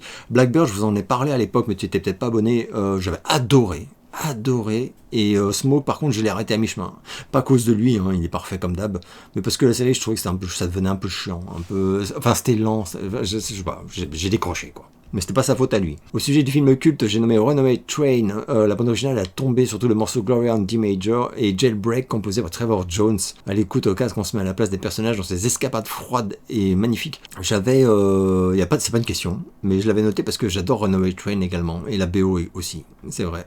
On n'en parle pas souvent de ce film. As-tu lu Philippe K. Dick, ou au moins quelques textes, et qu'en penses-tu personnellement? Derrière un style parfois brouillon et superficiel, j'ai été scié par certaines de ses idées largement avant-gardistes sur l'évolution de la société et le comportement humain. Philippe K. Dick, ma mère était très très fan, enfin elle l'est toujours j'imagine, je crois qu'elle a tout lu de Philippe K. Dick. Moi je suis beaucoup plus team Richard Matheson, hein. Donc j'ai lu K. Dick, hein, j'ai lu un ou deux trucs, donc c'est pas beaucoup. Après c'était remarquable ce que j'ai lu, mais je sais pas, ça m'a pas donné envie de poursuivre. Alors que Matheson, et d'ailleurs Matheson je pourrais faire les mêmes compliments que tu fais sur K. Dick. Matheson très avant-gardiste, et surtout Matheson énormément de deuxième couche de lecture en fait, où tu as des réflexions quasi philosophiques sur l'humain, le devenir, enfin plein de choses quoi. Je sais que tu aimes énormément le groupe de pop anglais Bros, mais étais-tu fan des jumeaux du groupe américain Nelson? Oui, d'ailleurs qui sont, j'ai vu que les frères Nelson, ils viennent de sortir une autobiographie qui est dans les meilleures ventes aux États-Unis pour toute leur carrière et tout ça. Il paraît que c'est génial, et ça m'étonne pas du tout parce que c'est deux mecs super intelligents, très très doués, voilà, et qui se sont retrouvés d'ailleurs pris dans le mouvement glam metal un peu malgré eux, que c'est des musiciens accomplis. Enfin, des fils d'eux, mais pas dans le bon sens, hein. Ils ont eu une enfance horrible d'ailleurs. J'ai l'impression qu'ils en parlent d'ailleurs dans ce bouquin. Mais qu'on était, voilà, ils ont eu une énorme gloire avec After the Rain. D'ailleurs, j'avais ressorti, je l'avais en vinyle et je l'ai perdu, et j'avais également en cassette, figurez-vous. Et la cassette, je l'ai encore. Cassette de After the Rain, l'album qui les a propulsés au sommet des charts. Et c'était très country folk pop avec un peu de métal, mais très peu. Voilà, c'est presque un malentendu leur présence, mais c'était lié au look aussi. Les haters les appelaient les frères Timothée, Timothée à cause comme le shampoing, parce que ils avaient les cheveux nickel. Et oui, je vois le parallèle que tu fais avec Bros, parce que c'était deux beaux gosses, un peu groupe à minette, on pourrait dire, par rapport au poster boy quoi. Même si, d'ailleurs, comme Bros, c'était en réalité des mecs hyper sérieux et qui étaient les auteurs de leurs chansons, enfin voilà quoi, complètement. Et qui avaient beaucoup de talent. Que penses-tu de Predator 2? Ah, moi j'ai toujours adoré ce film, enfin adoré. Je préfère le 1, mais j'aime beaucoup le 2. Je sais qu'on lui tape dessus, et moi non, c'est un film que j'aime, que j'ai vu plein de fois. Et j'aime aussi pour son audace, et quand tu vois les bouses qui ont été faites sur la licence Predator par la suite, lol, les gens qui se permettent de dire que Predator 2 c'est de la merde, sérieusement? As-tu vu Caddo Lake, film de 2024 produit par Shyamalan? J'en attendais rien et je me suis fait atomiser. La deuxième moitié du film est incroyable. Bien sûr, je l'ai vu dès sa sortie et je vous en ai parlé, mais tu n'étais sans doute pas encore abonné à l'époque. En JDV, j'en ai parlé en journal de vlog. J'ai dit que j'avais adoré, j'ai recommandé à tout le monde de le voir. Donc gros coup de cœur, moi. Tout à fait, comme toi. Je te conseille fortement, si tu ne l'as pas vu, le documentaire sur Boy George et Culture Club sur Canal+. Je ne vois pas du tout ce que c'est, mais je vais aller voir par contre. En plus, j'adore Boy George, humainement. Un mec d'une intelligence incroyable et très très drôle. Moi, il me fait hurler de rire, Boy George. J'adore ce mec. Je suis beaucoup plus fan du mec que sa musique. Il y a des trucs que j'aime bien de Boy George, mais alors par contre, Culture Club, j'ai jamais aimé. Ça m'empêchera pas de regarder le documentaire, hein. Mais j'ai jamais eu aucun album ni même single de Culture Club. Alors que Boy George, j'ai au moins 2 albums que j'aime beaucoup. Et voilà. Enfin, et puis même il y a des titres en solo que j'aime beaucoup de Boy George. Je suis tombé sur une vidéo d'Elvis en Super 8 sur YouTube. L'as-tu vu également? Il doit exister tellement de documents incroyables qu'on ne verra jamais. Tu me cites la vidéo. Ça me dit rien là, mais je suis certain de l'avoir vu parce que effectivement il y a plein de trucs qui fuitent depuis quelques temps, et surtout, un peu comme pour Michael d'ailleurs, on a des vidéos d'Elvis privées ou très rares qui étaient disponibles en qualité catastrophique évidemment pour l'époque, et en plus les années ont passé, les bandes se sont abîmées, enfin bref, et l'IA fait des miracles. Donc il y a des mecs qui sont en train de restaurer des trucs d'Elvis, ça va être dingue. Ça te parle des cultures musicales latino-africaines et asiatique? Pas du tout, mais du tout, ça me touche pas en fait, tout simplement, donc je n'ai aucune connaissance là-dessus. Que penses-tu de l'indépendance de Prince dans l'industrie du divertissement? Est-ce qu'il était combattu à cause de ça? Combattu? Il s'est pris un retour de... Enfin, il s'est mis à dos l'industrie, hein, donc... tout simplement, mais il le savait, hein. Il s'est juste cru plus fort, et là où il a déchanté, c'est qu'il a vu que non, mais malheureusement, il n'y a qu'à voir les ventes, hein. Voilà. Les ventes avant et les ventes après. Les chiffres font très très mal. Après, son combat était louable, hein. Moi je comprenais, il avait raison sur le fond. Je sais qu'il était la risée de beaucoup de monde, hein.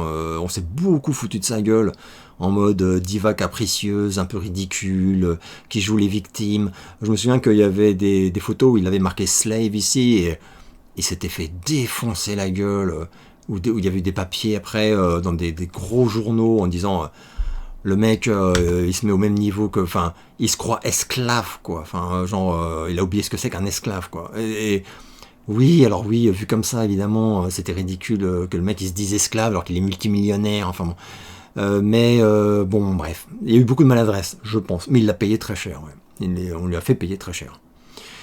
Team Eddie Murphy ou Richard Pryor. Ah oui, j'ai quelques teams là. Eddie Murphy de ouf. Richard Pryor, j'aimais bien, mais il me faisait beaucoup moins rire qu'Eddie Murphy. Michael Mann ou William Friedkin. Michael Mann, même si j'aime les deux. Morgan Freeman ou Richard Gere. Richard Gere de très loin, même si j'aime beaucoup Morgan Freeman. Mais Richard Gere, je suis fan de ouf. Team Gandhi ou Che Guevara. Oula, alors là, tout l'inverse. Je déteste ces deux personnalités. Je pourrais développer pourquoi. J'ai des raisons, évidemment. Surtout pour le Che. Mais non, plutôt crevé que d'être team Che Guevara. Et à peu près pareil pour Gandhi. Parce que Gandhi, dès que tu fouilles un peu, c'est pas du tout ce qu'on croit. Danny Trejo ou Dolph Lundgren. DiCaprio ou Will Smith. DiCaprio de loin. Benicio del Toro ou Antonio Banderas. Antonio Banderas, j'aime beaucoup, surtout une période des années 90, quand il avait un peu le vent en poupe et tout. J'aime même Antonio Banderas dans les films un peu légers. J'adorais par exemple Assassin, avec Julianne Moore et Stallone. Et je trouve qu'il y a un trio génial. J'adore ce film.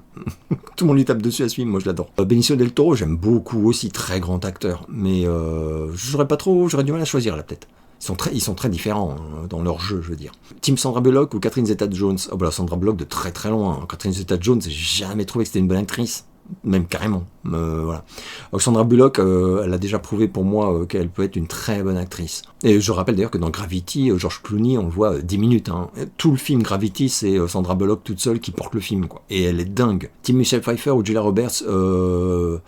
J'étais amoureux de Michelle Pfeiffer quand j'étais gamin, là, enfin ado, mais à l'époque de Batman. J'aime beaucoup cette actrice, mais je trouve que, je sais pas, Julia Roberts, elle a fait des trucs que j'aime pas du tout, mais elle a fait pas mal de films où elle est impressionnante, je trouve. Donc j'aurais du mal à choisir en fait. Limp Bizkit ou Nickelback. Nickelback, j'aime pas du tout. Donc Limp Bizkit, dont j'ai jamais été fan, j'ai jamais eu aucun album, mais il y a quelques chansons de Limp Bizkit que j'aime bien. Alors que Nickelback, pas du tout. Et là, on arrive à la fin et aux questions de la honte qui ne tue pas mais rend plus fort. Car comme je vous l'ai expliqué, il y a des questions, ça te fout la honte, quoi. Mais ça te tue pas. Et du coup, il faut que tu te dises que ça te rend plus fort. Ouais, c'est comme ça. Est-ce que le jeu de guitare de Rory Gallagher, Carlos Santana, Pat Travers et Robin Trower te touche? Ces guitares Hero ont surtout rayonné dans les années 70.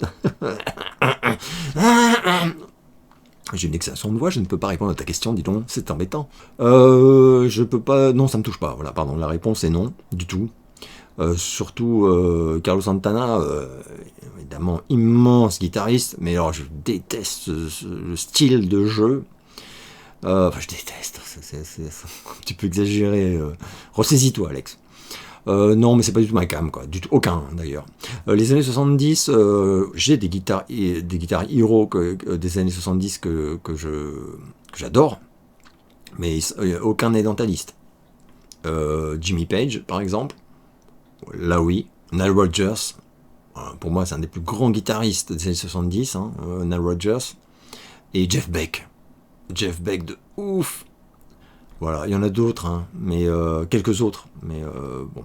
Connais-tu le groupe Nightwish? Et si oui, qu'as-tu pensé des 2 derniers albums sur le thème de l'homme, du temps et des souvenirs? J'aime pas du tout Nightwish, mais c'est pas parce que j'aime pas le groupe, c'est que je n'aime pas ce mouvement. Tu sais, c'est je sais pas comment ça s'appelle, metal machin, truc metal, avec des arrangements très particuliers. J'aime pas du tout. Du coup, Nightwish, j'ai écouté, j'aime rien, mais voilà. C'est parce que c'est pas ma cam, hein. C'est pas parce que ça ne veut pas dire que c'est pas bien, bien sûr. Mais du coup, je connais pas. Enfin, je connais pas parce que j'aime pas. Connais-tu la chaîne YouTube Shadow Cinema? C'est une chaîne assez récente qui a été créée il y a moins d'un an, pardon, et qui analyse principalement les films des années 80-90. Alors non, pas du tout. Après, je sais pas, tu précises pas si c'est une chaîne française ou anglaise, enfin ou américaine. Parce que moi, il y a des chaînes de youtubeurs américains sur les années 80-90 où je suis abonné. Après, en France, il y en a trop, je trouve. Enfin là, vraiment, on commence à saturer, c'est l'overdose, quoi. C'est mon point de vue personnel de spectateur, hein, je veux dire. Là, il y a trop de chaînes de YouTube ciné 80-90, c'est trop. Pour moi. Mais non, je la connais pas. Je connais pas du tout. Mais il y en a plein que je connais pas. Ça, je veux dire, il y en a trop. Je rappelle que je suis pas une chaîne ciné. Hein. Je parle ciné, mais il y a qu'à voir mes JDV. Hein. 50% des questions, c'est musique. Donc, je me mets pas dans cette niche parce que j'ai pas vraiment de niche. Hein. C'est comme toutes mes vidéos sur ma vie entre guillemets. Je parle de la pub, je parle du paranormal, je parle des États-Unis, enfin, c'est pas du tout une chaîne cinéma. Connais-tu l'artiste de musique Victor Arc? Si c'est le cas, je te conseille d'écouter le morceau It's a Game, je pense que ça devrait t'intéresser. Écoute, j'ai honte, je ne l'ai pas fait, donc je le ferai et j'en reparlerai au prochain JTV. Que penses-tu du groupe des années 80, Human League? Jamais aimé, mais tout mon respect, hein. Mais c'est un peu comme Thompson Twins, tout ça, il y avait tellement de groupes à l'époque aussi. Mais cela me touchait pas du tout. Human League, j'ai jamais eu même un 45 tours, jamais eu. Connais-tu et apprécies-tu le groupe d'indie rock américain The National? Deux de leurs membres, les frères Dessner, ont par ailleurs composé pas mal de bandes originales de films. Et là, tu m'en cites plein. The Revenant. Voilà. Putain, j'adore ce film. Et j'adore la BO, d'ailleurs, de The Revenant. The National, je connais un peu, mais pas très bien. Ce que j'ai entendu était très très cool, hein, par contre. Mais c'est marrant, j'ai jamais acheté de disque, je suis un peu ignare. Et c'était la dernière question sélectionnée pour ce journal de vlog. Le feuilletage de 2 magazines de qualité exceptionnelle, hein, je pense, vous attendent. Pour ma part, j'espère que vous allez bien et je vous donne rendez-vous très bientôt pour une nouvelle vidéo. Et nous voici en présence d'un numéro incroyable de février 1984 du magazine Girls, qui en réalité s'appelait donc Boys et Girls, et non pas Boys and Girls, parce que je pense que ça devait être trop compliqué. C'est quoi ce nom de magazine, j'ai envie de te dire. Donc était quand même, bon, Boys, on voit que c'est un peu en petit, puis c'est dans un gros cœur rouge avec marqué Girls en énorme, donc c'est quand même principalement destiné aux jeunes filles, mais la vérité vraie, pour avoir été un enfant à cette époque-là et avoir énormément acheté ce magazine, je ne l'achetais évidemment pas du tout pour les conseils aux jeunes filles, mais pour les photos de stars que j'aimais, et principalement les photos de Michael. Et ils avaient eux-mêmes visiblement bien compris qu'il fallait pas trop cibler le contenu non plus, puisque ils vendaient beaucoup plus quand ils mettaient des contenus, j'allais dire, unisex, lol. Enfin bref, comme des stars de la musique. Donc là nous avons 3 récits photos complets que nous allons intégralement survoler. Évidemment, je plaisante. Les premières photos après l'accident Pepsi, évidemment, qui nous a tous bouleversés, mais je crois qu'on en a déjà parlé. Les gens de Girls, alors Michel Sardou rêve de théâtre, alors un rêve dont on peut dire aujourd'hui qu'il a été exaucé, puisqu'il a fait énormément de pièces de théâtre. Alain Delon aurait-il retrouvé l'amour? Boy George, pas de concurrence déloyale, je ne sais pas du tout à quoi ils font référence. Dallas, la famille s'agrandit, ok. Et donc là, Michael Jackson, plus de peur que de mal. Avec là vraiment une photo, alors là par contre on a vraiment une photo de l'instant du drame, en effet, où on voit les flammes qui s'échappent de sa chevelure. Et les photos, voilà, quand il avait visité les Grands Brûlés. Bref. Mon rendez-vous manqué, un roman photo bouleversant, voilà, pour l'avoir lu, relu et relu. Qu'est-ce qu'il est drôle. Matt Dillon n'a pas trouvé la fille idéale. Merde, putain, j'étais sûr qu'il l'avait trouvée, moi, en février 84. Oh non, c'est vraiment pas de bol. Oh putain, c'était à l'époque de Rusty James. Ouais, donc il était vraiment gamin. Michael Jackson, les mensonges et la vérité. Oh là là. Il veut épouser Diana Ross. Faux. Putain, que c'est drôle. Fille de famille nombreuse. Vrai. Fâché avec ses frères, faux. Alors que plus tard, vrai. Amoureux de Brooke Shield, faux. La foule le terrorise, vrai. Bon, ça c'est resté vrai longtemps. Chirurgie esthétique, vrai. Sans déconner. Il ne lit que des BD, lol. Mais c'était quoi cette légende? Faux, bien sûr. Il refuse de manger. Oh non, mais non, c'est nul. Oh, il s'est fait éclaircir la peau, vrai. Alors là, ça j'arrête immédiatement de rigoler.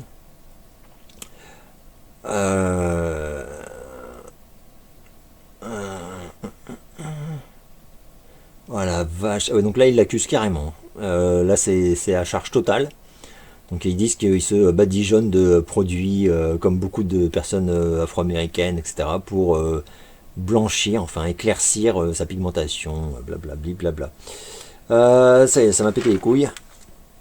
Naturellement belle pour 3 fois rien. Encore des romans, je ne sais pas m'y prendre avec les filles. Oh là là, mais c'est triste. Yves Morlaix, 16 ans. Problème, Yves était baratineur, mais il ne savait pas comment les faire craquer. Et on a vraiment un roman photo qui m'a l'air assez épique. Hein. Là, par exemple, vous avez cette jeune fille qui lui propose « J'adore cet air, tu viens danser, David je t'ai apporté un verre. » Oh, je n'y comprends vraiment rien. J'essaie d'être sympa, je suis plutôt beau garçon, et je n'arrive pas à tomber une seule fille. Oh, en y réfléchissant, je me demande vraiment ce qui cloche. Aïe, aïe, aïe, aïe, aïe, ça a l'air génial. Génial, si. Le grand amour de Gérard Lanvin. Oh, la gueule. Ah, c'est drôle. Un poster David Bowie. Putain. J'avais oublié qu'il y avait des posters, moi, là-dedans. Le retour de l'étalon noir, donc Camillo, avec encore Terence Hill. Putain, mais c'était la star des gamins. Putain, moi, j'aimais pas du tout, mais tellement pas. Encore un roman photo à la con. Putain, la vache, il y en a beaucoup. Céline Vincent adore les années 50. Céline Vincent, faites pas semblant de pas vous souvenir de qui c'était. Mais si, attendez. Aujourd'hui, c'est la belle rockeuse Céline Vincent qui ouvre les portes de sa chambre. À 13 ans, Céline est déjà considérée par les professionnels du show business comme une valeur sûre. Son premier titre, J'ai 13 ans, 3 petits points, 13 en vie. Comment c'est malaisant. Waouh. Ouille. Est absolument génial. Oh, putain, c'est terrible. 13 ans, bref. Une petite fiche carte d'identité d'Anthony Delon que tu pouvais découper, hein, et durant les contrôles de police, tu pouvais la sortir, tu disais ouais, non, je suis Anthony Delon, regarde, c'est carte d'identité. Il la rend. Oh, elle est bubblegum, putain, j'avais oublié.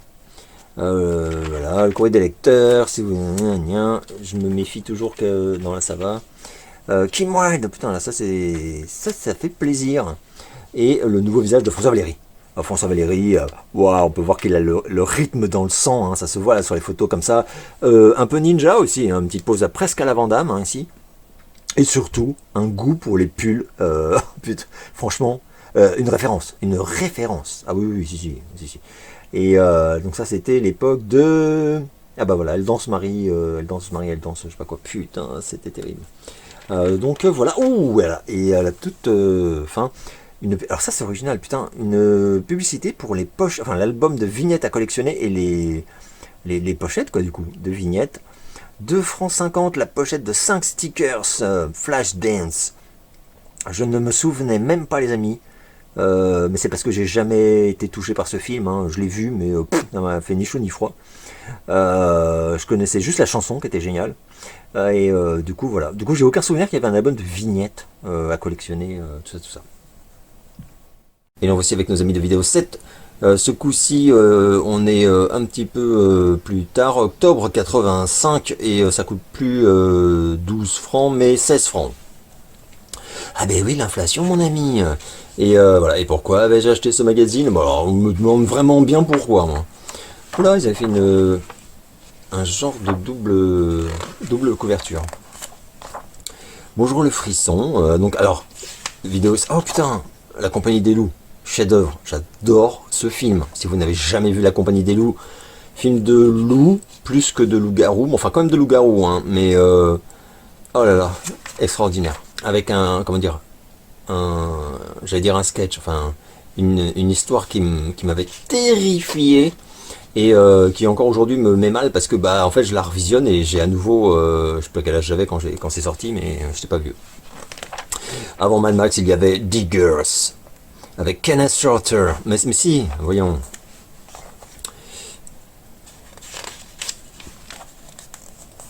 Les pubs c'est vraiment extraordinaire. C'est vraiment... c'est vraiment ça le sel de vidéo 7 en fait, avec le recul quoi. CBS Fox. Et double page de pub, tu vois, juste pour une sortie VHS quoi. Le palace en délire. Ah putain, alors donc là c'était les trucs que tu pouvais commander, la vidéo Georges V, les vidéos cassettes en discount. Kiss, excellent, Sardou. Kiss et Sardou, le grand écart. Xtro, oh là là. Mais non. Oh, magnifique. Body Double. Ça c'était génial, c'est PC. Bref, Karate Kid, Gaumont Columbia RCA vidéo. La marque des succès. Alors attends, donc les prix, c'est quand même assez extraordinaire. Hein. 250 francs, 220 francs, 400 francs. Oh la vache. Si tu voulais la VHS de Flic ou Voyou, c'était 400 francs. Mais je sais pas si les jeunes se rendent compte de ce que ça, à quoi ça, j'en bafouille, à quoi ça correspondait à 400 francs. En fait, c'est comme si ça coûtait 400 € aujourd'hui, hein, très sincèrement. Hein. Donc, au niveau de, par rapport au salaire, à tout ça, au coût de la vie, c'était hors de prix, quoi. Hors de prix. Saba. Oh putain, j'avais oublié cette marque. Saba. Oh. Vire ta graisse, hein. Mais c'est quoi? Avec Bruce Davidson. C'est complètement fou. Vire ta graisse, quoi. Et c'était une double page de pub dans Vidéo 7, hein, quand même.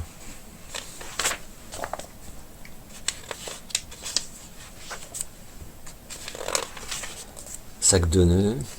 Ah putain, mon bouquin. LOL, très drôle. Celle-là est bien. Bah, en plus, c'est parce qu'il y a plusieurs éditions de ce livre. Et moi, j'ai exactement celle-ci. Bah, c'est la première, en fait, tout simplement.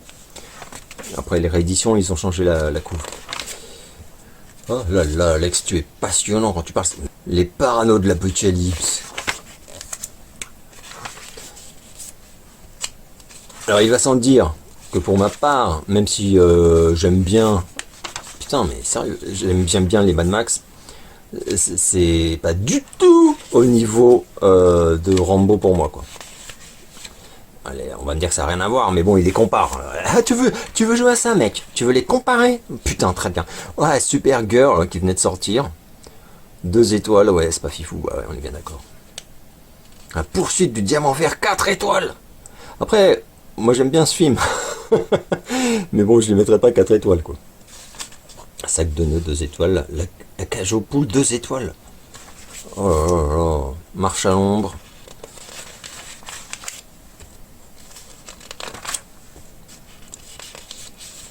Karate Kid.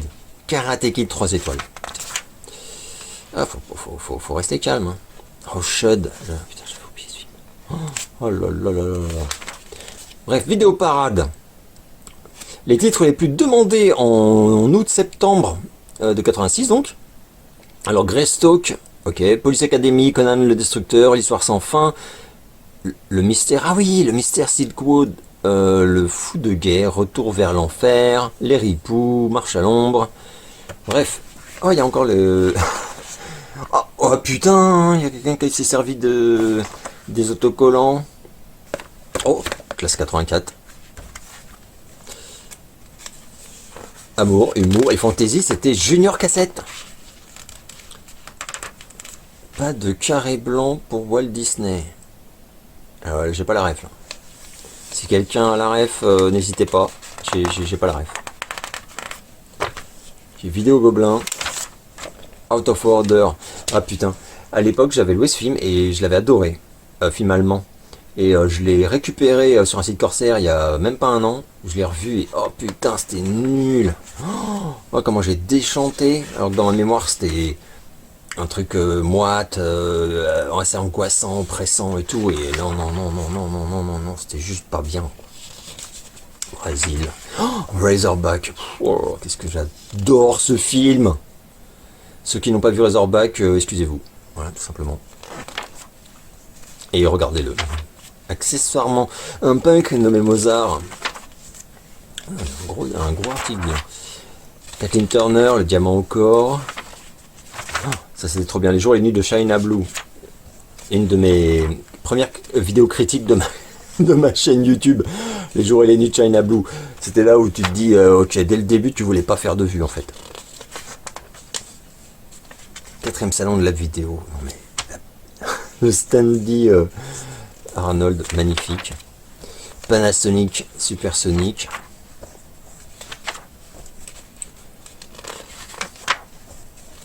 Aqua Vidéo. Dans ma mémoire, il y avait un warning quand tu arrivais au truc X, quoi. Mais pas du tout. En fait, pas du tout. Tu tournais les pages et tout d'un coup... Voilà. Je suis pas sûr que ça... Oh. Et après, t'as un nouveau... J'ose plus ouvrir. Tourner les pages, le mec est en flip total. Et non, après c'est à nouveau de la fesse. Ah ouais, carrément. Mais carrément, c'est ça qui est dingue. En fait, c'était pas. T'avais des images ultra trash, quoi. Enfin, pour l'époque, hein, on va se calmer, mais c'était vraiment étonnant parce que c'était donc évidemment pas du tout au rayon magazine cochon. Et voilà, les pubs pour les clopes. Même si là, en fait, non, pas du tout. Mais tellement pas, mec. C'est juste une pub pour un briquet. Bah oui. Bah, non, on fait pas la pub pour les cigarettes. T'es fou. Oh là là, c'est drôle.